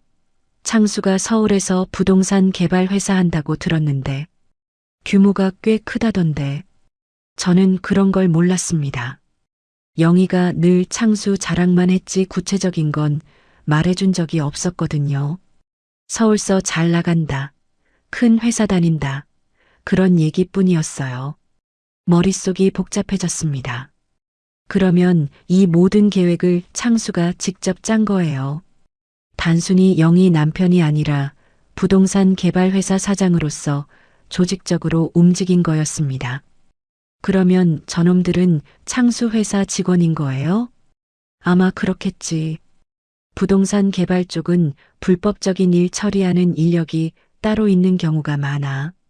땅 주인 협박하거나 세입자 내쫓거나 그런 더러운 일 시키는 거지. 왕 언니가 이를 갈았어요. 보험 영업 시절에 그런 사람들을 많이 봤나 봅니다. 소름이 돋았습니다. 상대가 생각보다 컸어요. 그냥 못된 사위가 아니라 조직을 가진 사업가였던 거예요. 돈과 인력을 동원해서 계획적으로 저를 노린 거였습니다. 어떻게요? 이렇게 큰 상대를. 저는 겁이 났습니다. 우리는 늙은이 셋뿐이었어요. 돈도 없고 힘도 없고 상대는 회사를 가진 사업가의 건달 같은 부하들까지 있는데요. 만석이 제 어깨를 두드렸습니다. 할매, 골리앗도 다윗한테 졌어. 크다고 이기는 게 아니야. 맞아. 오히려 좋아. 두목을 잡으면 한 방에 끝나는 거잖아. 왕 언니가 눈을 반짝였어요. 보험왕 시절에 그 독한 기운이 살아있었습니다. 주먹을 불끈 쥐고 있었어요. 내일 그놈이 오면 그 자리에서 모든 걸 녹음하고 증거를 확보하는 거야. 창수가 직접 지시하는 장면을 잡으면 빠져나갈 구멍이 없어. 녹음만으로 될까요? 녹음의 약물 분석 결과 보험 서류까지 합치면 돼. 그리고 경찰에 신고할 때 나도 같이 가서 증언할 거야. 내가 직접 창수한테 들은 얘기가 있으니까. 왕 언니가 단호하게 말했습니다. 저는 그 말에 힘을 얻었어요. 우리는 고개를 끄덕였습니다. 내일이 결전의 날이었어요. 떨리면서도 기대가 됐습니다. 반드시 성공해야 했어요. 비닐하우스로 돌아오는 길, 저는 하늘을 올려다봤습니다. 구름 사이로 별이 보였어요. 총총이 박힌 별들이 마치 영감의 눈처럼 느껴졌습니다. 영감이 저 하늘 어딘가에서 보고 있을까요? 도둑 들었다던 그 꿈이 떠올랐습니다. 영감이 경고해 준 거였어요. 도둑이 바로 제 사위였다는 걸. 영감, 걱정 마세요. 반드시 복수할게요. 눈물이 볼을 타고 흘렀습니다. 차가운 바람에 눈물이 얼어붙는 것 같았어요. 하지만 더 이상 슬퍼서 우는 게 아니었습니다. 분노와 결의가 뒤섞인 눈물이었어요. 내일 반드시 저놈들을 잡겠다고 다짐했습니다. 제 손으로 직접 복수할 거예요. 비닐하우스에 도착하니 자정이 넘어 있었습니다. 연탄불이 빨갛게 타오르고 있었어요. 추웠던 몸이 녹으면서 피로가 밀려왔습니다. 하지만 잠들 수 없었어요. 우리는 내일 작전을 짜기 시작했습니다. 종이 위에 여관 구조를 그리고 누가 어디서 대기하고 어떻게 접근할지 꼼꼼히 계획했어요. 잠은 나중 문제였습니다. 복수의 칼날을 가는 밤이었어요. 내일이면 모든 게 끝납니다. 기다려라, 박창수. 이 악독한 도둑놈들아. 다음 날 아침 우리는 최종 작전을 점검했습니다. 밤새 잠을 설쳤어요. 긴장과 두려움이 뒤섞여서 눈이 감기지 않았습니다. 연탄불 앞에 앉아 멍하니 불꽃을 바라보며 밤을 보냈어요. 오늘이 마지막 기회라는 걸 알고 있었습니다. 왕 언니가 여관 주인한테 연락을 했어요. 고등학교 동창이라 믿을 만한 사람이었습니다. 수십 년 된 우정이 이런 데서 힘을 발휘하네요. 창수 일행이 오후 2시에 여관에서 만난다는 정보를 얻었어요. 우리에게 주어진 시간은 4시간 남짓이었습니다. 작전은 간단해. 만석이 종이 위에 여관 구조를 그리며 말했어요. 옥분이가 먼저 들어가서 여관 주인한테 협조를 구해. 옆방에 녹음 장치를 설치하고 대화를 엿듣는 거야. 나는요? 제가 물었습니다. 만석이 제 눈을 똑바로 쳐다봤어요. 할매는 대기해. 위험해. 싫어요. 나도 갈 거예요. 저는 단호하게 말했습니다. 제 인생이 걸린 일이었어요. 남의 손에만 맡길 수 없었습니다. 만석이 한숨을 쉬었어요. 그럼 밖에서 망을 봐. 이상한 낌새가 있으면 바로 연락하고. 저는 고개를 끄덕였습니다. 그 정도는 할 수 있었어요. 오후 1시 반 우리는 비닐하우스를 나섰습니다. 어제보다 날이 풀려서 눈이 녹기 시작했어요. 질퍽한 길을 걸으며 읍내로 향했습니다. 가슴이 두근거렸어요. 오늘 모든 게 결판나는 날이었습니다. 여관에 도착하니 1시 50분이었어요. 왕 언니가 먼저 안으로 들어갔습니다. 겉보기엔 그냥 손님처럼 자연스럽게요. 저와 만석은 맞은편 가게 앞에서 대기했어요. 담배 가게 처마 밑이라 눈에 잘 띄지 않는 곳이었습니다. 지나가는 사람들 틈에 섞여 있으면 눈에 띄지 않았어요. 10분쯤 지나서 왕 언니한테 연락이 왔어요. 준비 완료라고요. 여관 주인이 창수 일행 옆방을 비워뒀고 벽에 작은 구멍을 뚫어서 녹음기를 설치했다고 했습니다. 완벽했어요.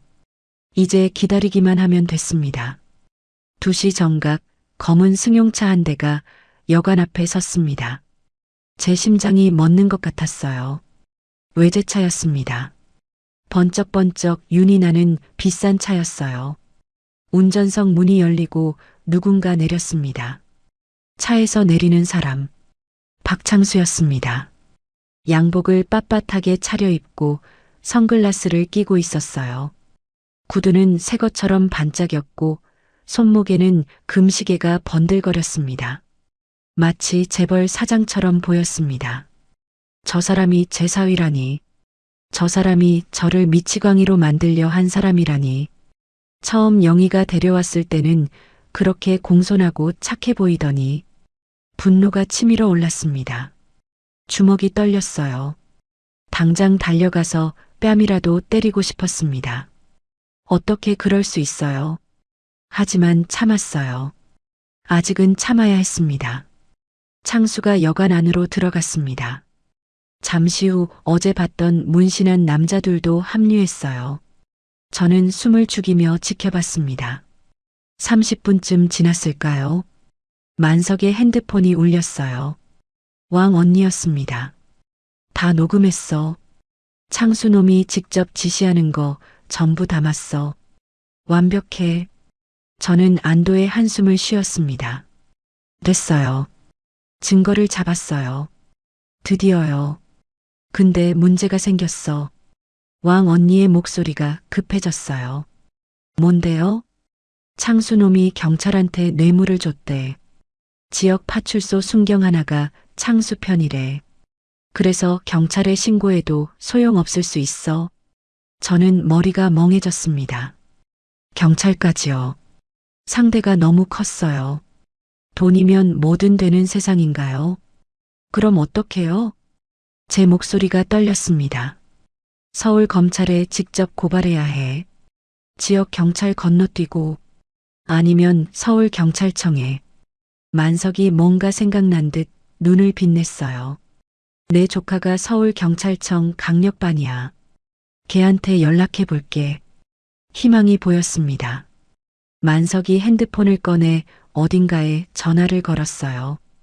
그때였습니다. 여관 문이 벌컥 열렸어요. 창수가 밖으로 나왔습니다. 핸드폰을 들고 통화 중이었어요. 그리고 주변을 둘러보더니 우리 쪽을 봤습니다. 순간 눈이 마주쳤어요. 저는 얼어붙었습니다. 몸이 돌처럼 굳어졌어요. 창수의 얼굴이 굳어졌습니다.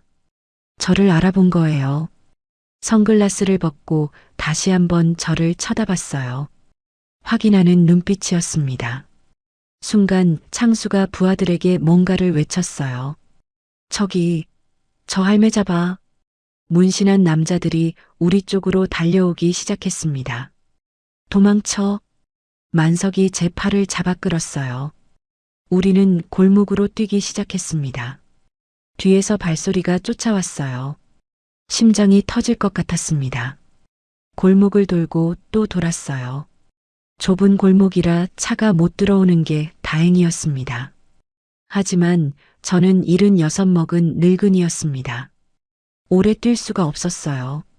숨이 턱까지 차올랐습니다. 가슴이 터질 것 같았어요. 다리가 풀리고 무릎이 꺾였습니다. 여기 숨어. 만석이 저를 쓰레기통 뒤로 밀어 넣었습니다. 좁고 더러운 곳이었지만 몸을 숨길 수 있었어요. 음식물 썩는 냄새가 코를 찔렀습니다. 만석은 계속 달렸어요. 놈들의 주의를 끌려는 거였습니다. 영감님, 저는 속으로 외쳤어요. 그 나이에 저 젊은 놈들을 어떻게 따돌리려고요. 저는 숨을 죽이고 웅크렸습니다. 심장 소리가 너무 커서 들킬 것 같았어요. 발소리가 점점 멀어졌습니다. 만석을 쫓아간 것 같았어요. 만석이 걱정됐습니다. 79 먹은 영감이 저 젊은 놈들을 따돌릴 수 있을까요? 제발이요. 제발 무사하세요.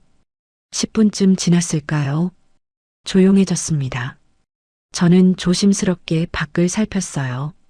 아무도 없었습니다. 떨리는 다리를 붙잡고 일어났어요. 핸드폰 불빛을 켜고 골목을 빠져나왔습니다. 그때 뒤에서 누군가 제 어깨를 잡았습니다. 심장이 철렁 내려앉았어요. 비명을 지르려는 순간 익숙한 목소리가 들렸습니다. 나야 엄마. 돌아보니 영이었습니다. 제 딸이었어요. 어둠 속에서도 그 얼굴이 보였습니다. 20년 전이나 지금이나 똑같은 얼굴이었어요.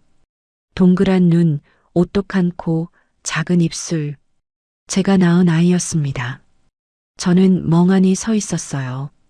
만감이 교차했습니다. 분노와 그리움이 동시에 밀려왔어요. 엄마, 미안해. 영희가 울먹였어요. 눈에 눈물이 고여 있었습니다. 볼을 타고 눈물이 흘렀어요. 나 잘못했어. 창수한테 협박당했어. 이혼하면 빚더미에 앉게 된다고. 엄마 땅 팔아서 정리하자고. 나도 피해자야.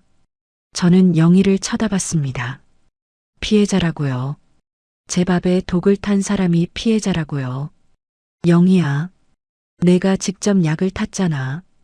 그건 창수가 시킨 거야. 건강식품이라고 해서 몰랐어. 정말이야. 영희가 제 손을 잡았어요. 차가운 손이었습니다. 엄마, 나랑 같이 가. 창수한테서 벗어나게 해줄게. 경찰에 같이 신고하자. 순간 저는 흔들렸습니다. 영희가 진심인 것 같았어요. 눈물까지 흘리고 있었으니까요. 어쩌면 정말 창수한테 협박당한 건지도 몰랐어요. 하지만 뭔가 이상했습니다. 영희의 눈빛이요. 눈물은 흘리는데 눈 자체는 차가웠어요. 예전에 거짓말할 때 하던 그 눈빛이었습니다. 중학교 때 성적표 위조했다가 들켰을 때도 저런 눈을 했었어요. 입으로는 울면서 눈은 계산하고 있는 거예요. 경찰에 신고하자고? 어느 경찰? 제가 물었어요. 영희가 잠깐 멈칫했습니다. 눈동자가 흔들렸어요. 파출소. 여기 파출소에. 그 순간 저는 확신했습니다. 거짓말이었어요. 왕 언니가 말했잖아요. 파출소 순경이 창수 편이라고. 영희는 저를 그 파출소로 데려가려는 거였습니다. 또 함정이었어요. 저는 영희의 손을 뿌리쳤습니다. 이 나쁜 년아. 목소리가 떨렸어요. 엄마를 또 속이려고? 석 달 동안 독 먹인 것도 모자라서? 영희의 얼굴이 굳어졌습니다. 가면이 벗겨지는 순간이었어요. 엄마, 순순히 따라와. 안 그러면 힘들어져. 목소리가 달라졌습니다.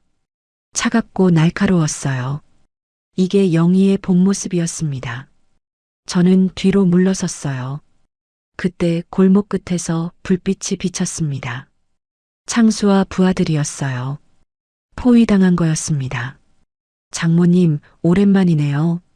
창수가 웃으며 다가왔어요. 그 웃음이 악마처럼 보였습니다. 양복 주머니에 손을 넣고 여유롭게 걸어왔어요. 설날에 어디 가셨다가 이제 오시는 거예요? 많이 걱정했습니다. 비꼬는 말투였어요. 저는 이를 악물었습니다. 순순히 오시면 좋겠는데 장모님도 연세가 있으시니까 건강 해치시면 안 되잖아요. 창수가 부하들에게 눈짓을 했어요. 문신한 남자들이 양옆에서 다가왔습니다. 도망칠 곳이 없었어요. 저는 주변을 둘러봤습니다. 도망칠 곳이 없었어요. 앞에는 창수, 뒤에는 영희. 양쪽에서 부하들이 다가오고 있었습니다. 높은 담벼락이 양옆을 막고 있었어요. 막다른 골목이었습니다. 끝이구나. 그런 생각이 스쳤어요. 이렇게 끝나는 건가? 복수도 못하고 끌려가는 건가? 영감, 미안해요. 저는 눈을 감았습니다. 그때 어디선가 사이렌 소리가 들려왔습니다. 경찰차였어요. 한 대가 아니라 여러 대였습니다. 사이렌 소리가 점점 가까워졌어요. 창수의 얼굴이 굳어졌습니다. 부하들이 당황한 기색을 보였어요. 골목 입구로 경찰들이 뛰어들어왔습니다. 5명, 6명. 총을 들고 있었어요. 꼼짝 마. 손들어. 앞장선 경찰이 외쳤습니다. 젊은 형사였어요. 30대 중반쯤 돼 보였습니다. 저는 그 사람을 알아봤어요. 만석 영감 조카라고 했던 사람이었습니다. 서울경찰청 강력반 형사라고 했어요. 만석이 연락한 거였습니다. 만석이 도망치면서 조카한테 전화한 거예요. 제 목숨을 살린 거였습니다. 고마웠어요. 경찰들이 창수와 부하들을 에워쌌습니다. 창수의 얼굴이 하얗게 질렸어요. 방금 전까지의 여유가 싹 사라졌습니다. 선글라스가 바닥에 떨어져 깨졌어요. 부하들은 이미 바닥에 엎드려 있었습니다. 문신한 팔을 머리 뒤로 깍지 끼고 꼼짝도 못했어요. 저항할 생각도 못하는 것 같았습니다. 박창수 씨 약물 투여 및 사기 혐의로 체포합니다. 만석의 조카 구형사가 수갑을 꺼냈어요. 35쯤 돼 보이는 젊은 형사였습니다. 눈빛이 날카롭고 단호했어요. 창수가 뒷걸음질 쳤습니다. 이게 무슨 짓이야? 나한테 이럴 수 없어. 내가 누군지 알아? 저항하면 공무집행방해 추가됩니다. 구형사의 목소리는 차갑고 단호했어요. 창수가 발버둥을 쳤지만 소용없었습니다. 두 명의 경찰이 양팔을 잡고 꺾었어요. 창수의 손목에 수갑이 채워졌습니다. 철컥 소리가 골목에 울렸어요. 저는 그 소리를 들으며 눈물이 났습니다. 드디어요. 드디어 이 순간이 온 거예요. 무릎에 힘이 풀려서 주저앉을 뻔했습니다. 영희도 체포됐습니다. 공범 혐의였어요. 영희는 경찰에게 끌려가면서 저를 돌아봤습니다. 그 눈빛이 아직도 잊히지 않아요. 원망도 아니고 슬픔도 아니었어요. 그냥 텅 빈 눈이었습니다. 모든 것을 포기한 사람의 눈빛이었어요. 엄마. 영희가 저를 불렀어요. 목소리가 갈라졌습니다. 저는 고개를 돌렸어요. 더 이상 그 얼굴을 볼 수 없었습니다. 내가 낳은 딸인데, 내 배 아파서 낳은 자식인데, 어쩌다 이렇게 됐을까요? 경찰서로 이동했습니다. 서울에서 급히 내려온 수사팀이 대기하고 있었어요. 구형사가 미리 연락해 둔 거였습니다. 지역 파출소가 아니라 도 경찰청 본부에서 직접 수사를 맡기로 했다고 했어요. 저는 피해자 조사실에 앉았습니다. 작은 방이었어요. 책상 하나에 의자 2개, 벽에는 시계가 걸려 있었습니다. 따뜻한 커피 한 잔이 나왔어요. 손이 떨려서 잔을 제대로 잡을 수가 없었습니다. 커피를 한 모금 마시니 그제야 정신이 돌아왔어요. 모든 게 꿈만 같았습니다. 이틀 전만 해도 대나무 숲에서 얼어 죽을 뻔했는데 구형사가 들어왔습니다. 메모장을 펼치더니 저를 바라봤어요. 눈빛이 부드러워졌습니다. 할머니, 천천히 말씀해 주세요. 처음부터요. 시간 많으니까 편하게 말씀하세요. 저는 지난 3개월간의 일을 하나하나 말했습니다. 영희가 갑자기 내려온 것, 서류에 도장 찍은 것, 탕약을 먹인 것, 기억이 흐려지기 시작한 것, 설날에 마을회관에서 벌어진 일까지 말하면서 몇 번이나 울었어요. 구형사는 묵묵히 들어줬습니다. 때때로 고개를 끄덕이며 메모를 했어요. 증거가 많이 있어요. 제가 말했어요. 가방에서 하나씩 꺼냈습니다. 왕 언니가 녹음한 파일, 만석이 받아온 약물 분석 결과, 보험 가입 내역 캡처 화면, 전부 구형사에게 넘겼습니다. 구형사가 녹음 파일을 재생했어요. 창수의 목소리가 흘러나왔습니다. 장모님 땅이 도로 개발에 포함되면 보상금만 15억은 나옵니다. 일단 입원시키면 후견인으로서 다 처분할 수 있어요. 구형사의 눈이 차갑게 빛났습니다.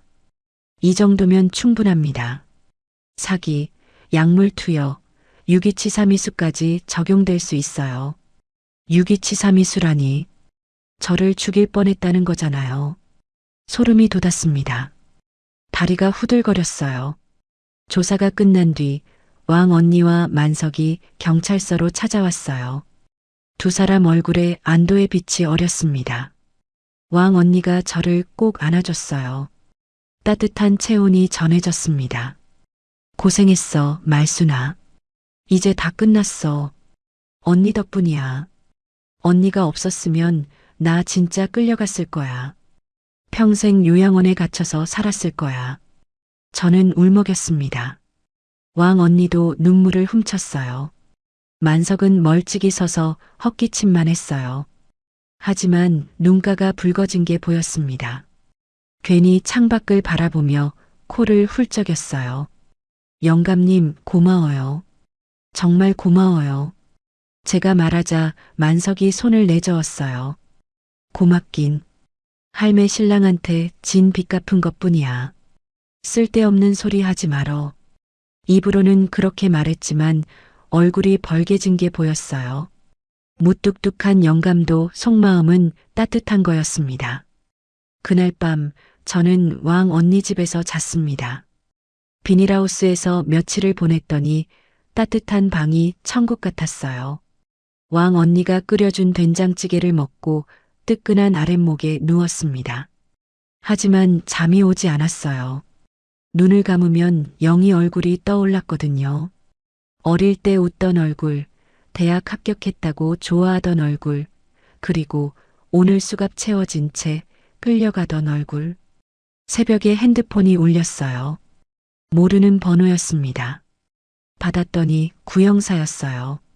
할머니, 죄송한데 지금 경찰서로 와주실 수 있을까요? 무슨 일이에요?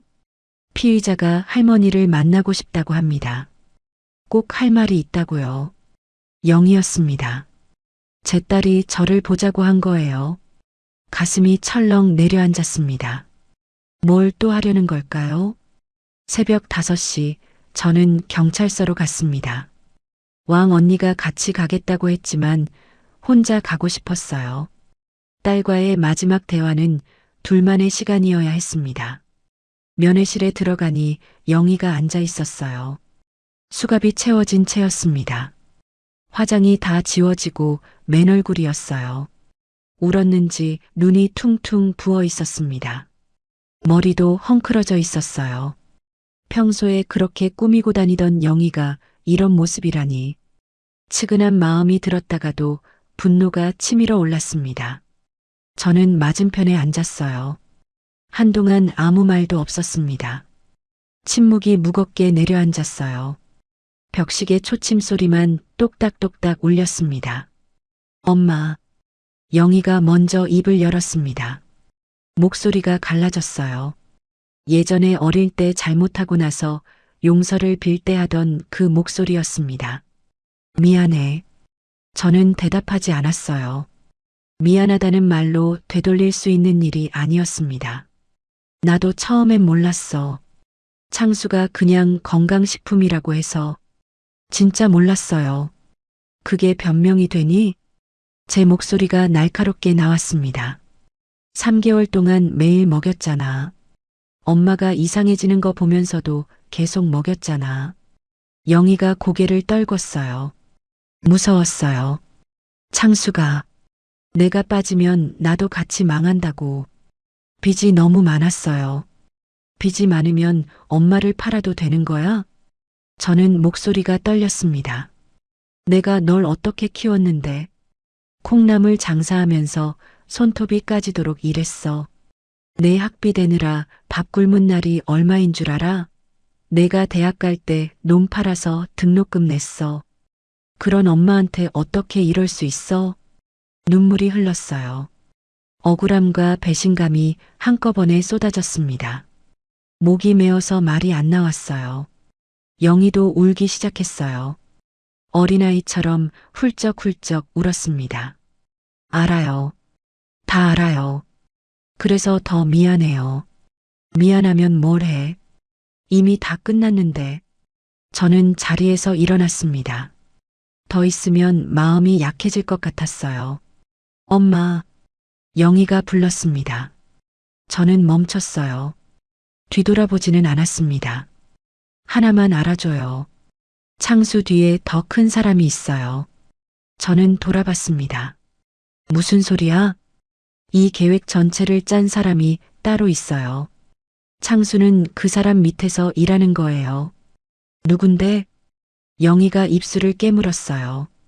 조 회장이요. 조강태 회장. 그 땅을 진짜로 노리는 사람은 그 사람이에요. 조강태. 처음 듣는 이름이었습니다. 하지만 어딘가 익숙한 느낌도 들었어요. 어디서 들어본 것 같기도 하고요. 창수 회사가 그 사람 거예요. 창수는 그냥 사위 노릇하면서 일을 진행한 거고, 진짜 주인은 조 회장이에요. 저는 할 말을 잃었습니다. 상대가 더 컸어요. 창수 위에 또 다른 사람이 있었던 거예요. 왜 이제야 말하는 거야? 무서웠어요. 그 사람 힘이 얼마나 센지 알면 엄마도 무서울 거예요. 영희의 눈에 공포가 서려 있었습니다. 연기가 아니었어요. 저는 면회실을 나왔습니다. 머릿속이 복잡했어요. 싸움이 끝난 줄 알았는데 더 큰 적이 남아 있었습니다. 구형사에게 영희가 한 말을 전했어요. 구형사의 표정이 심각해졌습니다. 눈썹을 찌푸리며 뭔가 생각에 잠겼어요. 조강태 회장이요.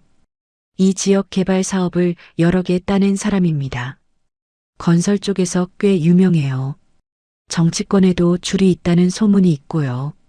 그 사람이 진짜 배우라는 거예요? 가능성은 있어요. 하지만 증거가 없으면 손을 못 대요. 그 정도 인물은 함부로 건드렸다가는 오히려 역풍 맞아요. 구형사가 한숨을 쉬었습니다. 일단 박창수부터 제대로 조사해 봐야 해요. 그 과정에서 조 회장 연결고리가 나오면 좋고요. 저는 주먹을 쥐었습니다. 여기서 끝낼 수 없었어요. 진짜 도둑을 잡아야 했습니다. 제 땅을 노린 진짜 악당을요. 아침 해가 떠오르고 있었어요. 경찰서 창문으로 붉은 햇살이 들어왔습니다. 설날 다음 날 아침이었어요. 불과 이틀 전만 해도 저는 떡국을 먹다가 도망쳤습니다. 그리고 지금은 경찰서에서 딸과 사위를 고소한 사람이 됐어요. 복잡한 감정이 밀려왔습니다. 슬프기도 하고 화가 나기도 하고 허탈하기도 했어요. 하지만 한 가지는 확실했습니다. 아직 끝나지 않았다는 것. 조강태라는 진짜 배우가 남아 있었어요. 저는 창밖을 바라봤습니다. 해가 밝게 떠오르고 있었어요. 새로운 싸움이 시작되고 있었습니다. 76 먹은 늙은이가 거대한 건설 회장과 싸워야 한다니. 무섭기도 했지만 물러설 수는 없었어요. 영감, 지켜봐 주세요. 끝까지 싸울게요. 반드시요. 저는 주먹을 불끈 쥐었습니다. 복수의 칼날은 아직 다 갈리지 않았어요. 싸움은 아직 계속됩니다. 일주일이 지났습니다. 창수는 구속 기소됐어요. 약물 투여, 사기, 유기치사미수 혐의였습니다. 영희는 공범으로 기소됐지만 자수와 수사 협조를 인정받아 불구속 상태로 재판을 받게 됐어요. 문신한 부하들도 함께 구속됐습니다. 하지만 조강태 회장은 여전히 잡히지 않았어요. 증거가 부족했습니다. 창수가 입을 열지 않았거든요. 조 회장과의 연결고리를 끝까지 부인했어요. 저는 초조했습니다. 진짜 배우가 빠져나가는 걸 지켜볼 수만은 없었어요. 그러던 어느 날 구형사한테서 연락이 왔습니다. 할머니, 좋은 소식이 있어요. 창수가 드디어 입을 열었습니다. 심장이 쿵 뛰었어요. 진짜요? 네.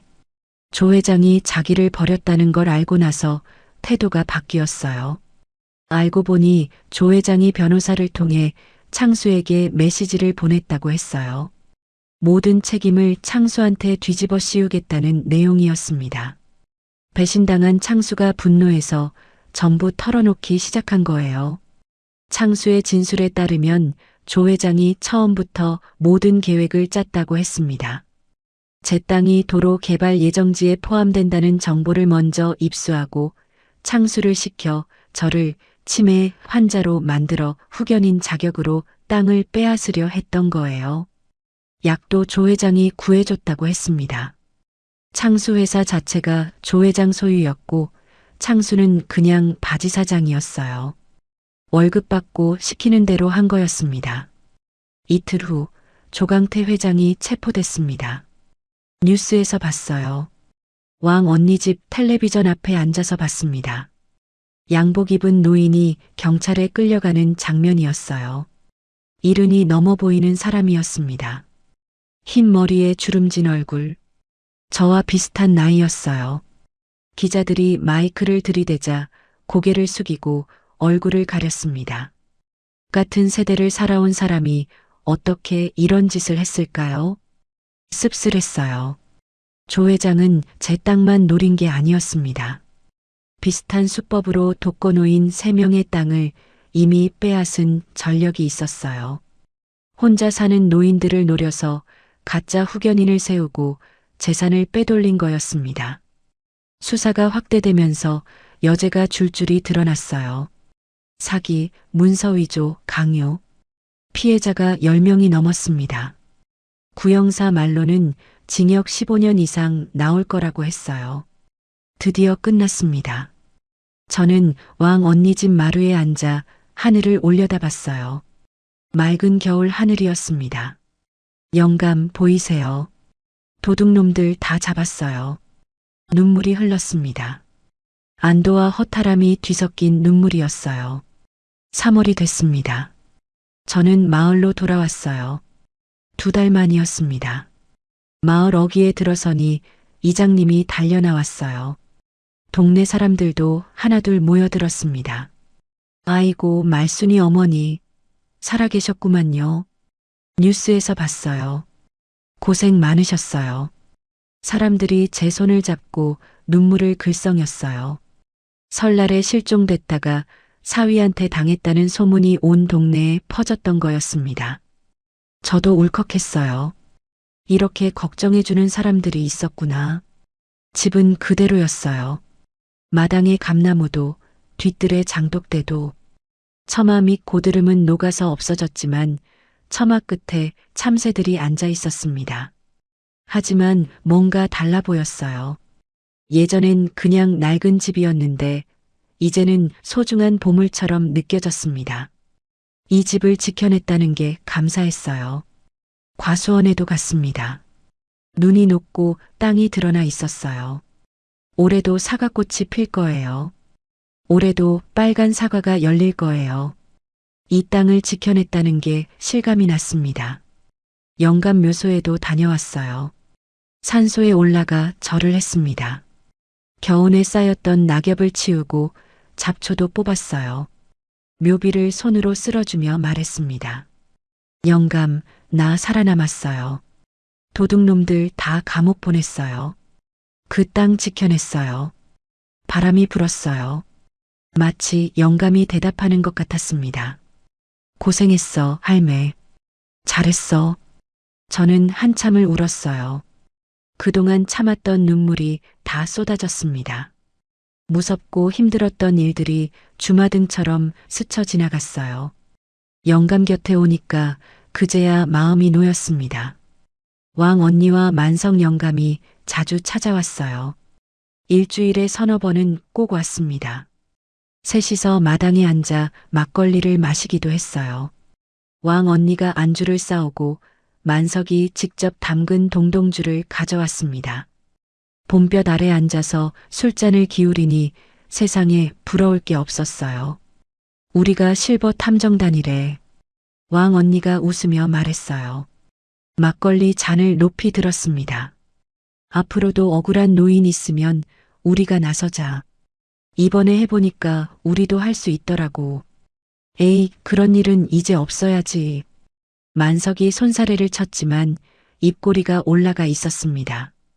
괜히 헛기침을 하며 딴청을 피웠어요. 저는 두 사람을 바라봤어요. 평생 혼자 산다고 생각했는데 이런 친구들이 생길 줄 몰랐습니다. 남편 떠나보내고 외로웠는데 이제는 외롭지 않았어요. 인생 뭐 있나요? 76에도 새 친구가 생기는 거예요. 4월 어느 날 영희가 찾아왔습니다. 마당 끝에 서서 저를 바라보고 있었어요. 검은 원피스를 입고 있었습니다. 화장기 없는 얼굴이었어요. 한참을 망설이다가 천천히 다가왔습니다. 얼굴이 많이 야위어 있었어요. 광대뼈가 도드라지고 눈 밑에 그늘이 져 있었습니다. 엄마. 저는 대답하지 않았습니다. 아직 마음의 준비가 안 됐어요. 영희를 보니 분노와 연민이 동시에 밀려왔습니다. 재판받고 나서 많이 생각했어요.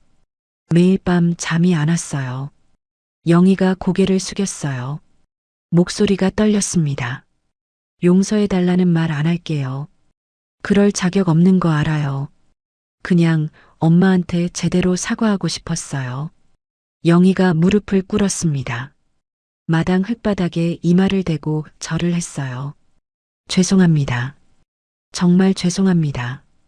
저는 그 모습을 지켜봤습니다. 분노가 치밀어 오르다가 문득 영희 어릴 때가 떠올랐어요.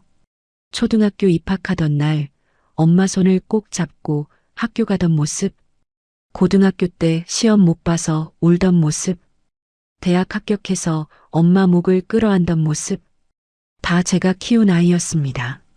한참 후 저는 입을 열었어요. 일어나. 영희가 고개를 들었습니다. 눈물 범벅이었어요. 용서는 못해. 아직은. 영희의 얼굴이 굳어졌어요. 근데 밥은 먹고 가. 영희가 멈칫했습니다. 저는 부엌으로 들어갔어요. 된장찌개를 끓이기 시작했습니다. 영희가 좋아하던 순두부 된장찌개요. 둘이 마주 앉아 밥을 먹었습니다. 아무 말도 없었어요. 그냥 조용히 밥만 먹었습니다. 영희가 눈물을 흘리면서 밥을 먹었어요. 밥을 다 먹고 영희가 일어섰습니다. 갈게요. 엄마 건강하세요. 그래. 영희가 문을 나서다가 돌아봤어요. 눈가가 빨갛게 부어 있었습니다. 엄마, 창수랑 이혼했어요. 모든 거 정리했어요. 앞으로 혼자 살 거예요. 저는 고개만 끄덕였습니다. 뭐라고 해야 할지 몰랐어요. 건강하세요. 오래오래 사세요. 영희가 허리 숙여 인사했어요. 그리고 대문을 나섰습니다. 뒷모습이 쓸쓸해 보였어요. 대문이 닫히는 소리가 들렸습니다. 저는 한참 동안 대문을 바라봤어요. 저는 마당에 나와 하늘을 올려다봤습니다. 봄바람이 불었어요. 따뜻한 바람이었습니다. 용서할 수 있을까요? 아직은 모르겠어요. 하지만 언젠가는 할 수 있을지도 모르겠습니다. 시간이 필요했어요. 아주 많은 시간이요. 5월이 됐습니다. 과수원에 사과꽃이 폈어요. 하얀 꽃이 만발했습니다. 가지마다 꽃이 무겁게 달려 있었어요. 꿀벌들이 윙윙거리며 날아다녔습니다. 저는 꽃 사이를 걸으며 웃었어요. 살아있다는 게 이렇게 좋은 거였구나. 이 꽃을 볼 수 있다는 게 이렇게 감사한 거였구나. 도로 개발 보상금 협의가 시작됐습니다. 제 땅값으로 12억이 나왔어요. 엄청난 돈이었습니다. 평생 본 적 없는 큰 돈이었어요. 저는 그 돈으로 뭘 할지 생각했습니다. 마을 노인정을 고치기로 했어요. 난방시설이 낡아서 겨울마다 어르신들이 고생했거든요. 보일러도 바꾸고 창문도 이중창으로 교체하기로 했습니다. 그리고 혼자 사는 노인들을 위한 반찬 배달 사업도 시작하기로 했어요. 조강태 같은 사람들한테 당하는 분들이 없도록 서로 돌봐야 했습니다. 왕 언니가 물었어요. 그 많은 돈을 왜 남한테 써? 내가 편하게 쓰면 되잖아. 저는 웃었어요. 돈이 뭐라고. 사람이 먼저지. 나 혼자 잘 먹고 잘 살면 뭐해. 함께 살아야지. 영감이 살아있었으면 그렇게 말했을 거예요. 돈보다 사람이 먼저라고요. 영감도 그런 사람이었거든요. 올해 나이 77이 됐습니다. 죽을 뻔했다가 살아났어요. 딸한테 배신당하고 사위한테 독을 먹고 대나무 숲에서 얼어 죽을 뻔하고 그런데도 살아남았습니다. 하늘이 아직 데려가지 않은 거예요. 인생이란 게 참 묘해요. 끝인 줄 알았는데 새로운 시작이 되기도 하고 잃은 줄 알았는데 더 많은 걸 얻기도 하고요. 땅을 지키려다가 친구를 얻었고 딸을 잃었다가 마음의 평화를 찾았어요. 저는 오늘도 과수원을 걸었습니다. 사과꽃 향기가 코끝을 스쳤어요. 하얀 꽃잎이 바람에 날려서 제 어깨 위에 앉았습니다. 내년에도 그 다음 해에도 이 꽃은 필 거예요. 저도 그때까지 살아있을 거예요. 이 과수원을 지키면서요. 영감, 아직 저 안 갈 거예요. 할 일이 많거든요. 노인정도 고쳐야 하고 반찬 배달도 해야 하고 왕 언니랑 만성 영감이랑 막걸리도 마셔야 하고요. 그러니까 거기서 기다려요. 천천히 갈게요. 기다려요, 영감. 보고 싶어요. 많이요. 바람이 불었습니다. 꽃잎이 하늘로 날아올랐어요. 새로운 계절이 시작되고 있었습니다. 제 인생의 새로운 봄이었어요. 오늘의 사연 어떠셨나요? 사연이 마음에 닿았다면 더 좋은 사연으로 찾아뵐 수 있도록 구독과 좋아요를 눌러주세요. 그리고 사연의 주인공을 위한 따뜻한 말씀도 댓글로 부탁드립니다. 여러분의 오늘을 응원합니다. 인생 소풍이었습니다.